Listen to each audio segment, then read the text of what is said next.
more than anyone could ever know. Then came the day I found it, but now I'm home. We're on GearWire.com. I'm with Britton. Hey, what's up, guys? It's been a strange and awesome day. We are completely wrong about the Moog Guitar. For those of you who saw the who listened to the Crosstalk episode, we're completely wrong, and I'll have Britton fill you in on that. Yeah, so I went to the Moog press release, like the promo release for the Moog Guitar, and honestly, this is probably one of my favorite new items that have been released probably in the last 10 years. This is an amazing product, and let's not even call it a product. It's just a really, really sweet guitar. I mean, like, this thing is miles beyond anything else that I've ever dealt with. I was really skeptical, and then I actually sat down and played it, and everything that they said on the website about, like, this feeling and reconnecting with, you know, the creative experience is totally true. I mean, it vibrates. It does vibrate, but it's just the amount of control that you have in creating new sounds and new palettes to experiment with is completely, like... I think, like, in terms of technical and skill-wise, yes, it's a guitar, but it's a completely different instrument than a normal guitar. You definitely have to forget about what you know about the guitar to really get down to the nitty-gritty of this instrument. And, you know, honestly, everybody's main concern is the hefty price tag, and word in on the street is that they've kind of started thinking ahead of the line to try to get it more accessible to other users. We're not going to go into that. It was just a rumor I heard.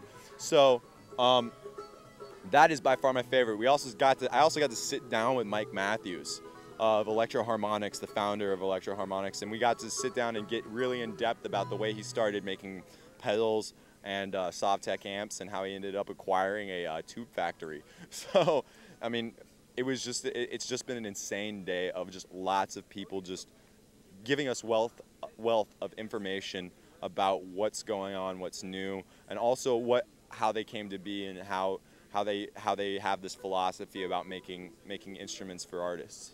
So I checked out M Audio has some new digital pianos, which are pretty cool. I was skeptical because I'm thinking like M Audio, they don't, they're more audio production oriented and more studio oriented. So this was interesting. But I played a piano. Feels damn good, sounds damn good. A lot of them are prototypes, but they're getting very close to production. Another thing that happened, we're using Sennheiser wireless mics to mic ourselves and the vendors, and one of ours shorted out on us during the Sennheiser interview. So the nice people at Sennheiser not only replaced our microphone, they gave us one that I think is probably double the price of what we originally paid for ours. wow, that's pretty amazing. Yeah, they were pretty cool about it. That's really, really, really cool. Really cool. Yesterday, we didn't really touch upon it, but I got to check out the new RG770 series from Ibanez, and these things are boss hoss. They look like it. Oh man, they have everything down to original detail of the original RG770s, and they're in very limited run. Only 250 exist in the United States right now. I checked out the Korg Nanos. Our video that they did for us is they didn't really demo it, so you're not really going to get to see it. I played around with them though. The mixer, I like a lot. My favorite is the Korg Nano series pads, drum pads. Great for making beats on the fly. Like if you're sitting in an airplane, like we will be soon, because he had like Reason open and I had Native Instruments and Ableton on the plane. And if I had that, I would have loved it, because we could have both been making, like, I think you're doing your 80s hip hop project right now? Yeah, I'm doing an 80s hip hop project right now, modeled after Run DMC. Of course. And so it would be perfect for that. I don't like the keyboard. Honestly, they modeled the keys after computer keyboard keys, and they just feel flimsy to me, and I'm afraid I would break them, especially playing in a DJ booth. So not so much on the keyboard, but I like the mixer. I like the pads. I definitely went. We went over to Fender today too. Yeah. Fender Group. Really awesome custom models by Jackson, of course. Shred guitar, aficionados are going to be drooling over those.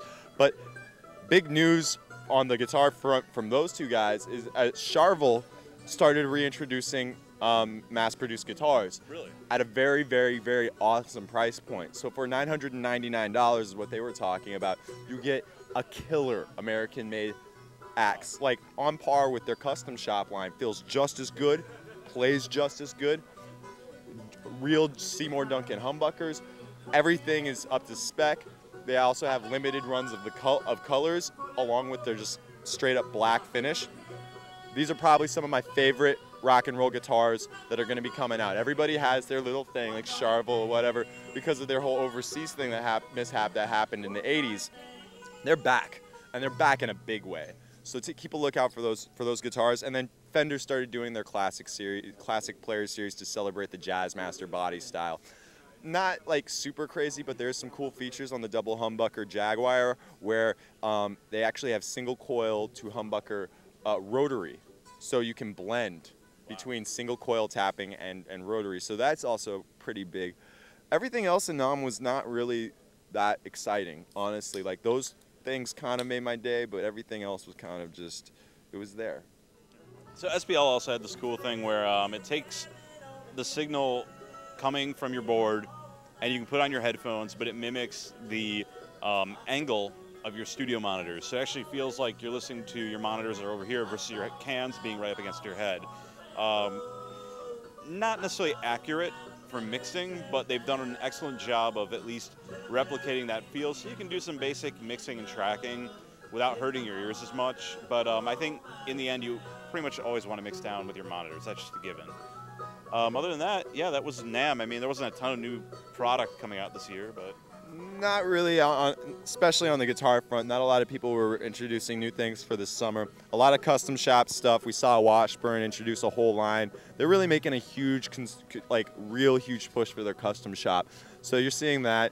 Kirk Hammett's released, their signature series Randall amps, which are kind of cool, actually. They have these modular preamp designs. So other than that, though, nothing too crazy going on. Moog Guitar, though, #1.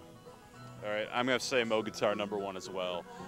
Thanks for watching GearWire.com, and this is video blog number 2 from Nashville, and we will see you guys back in Chicago soon.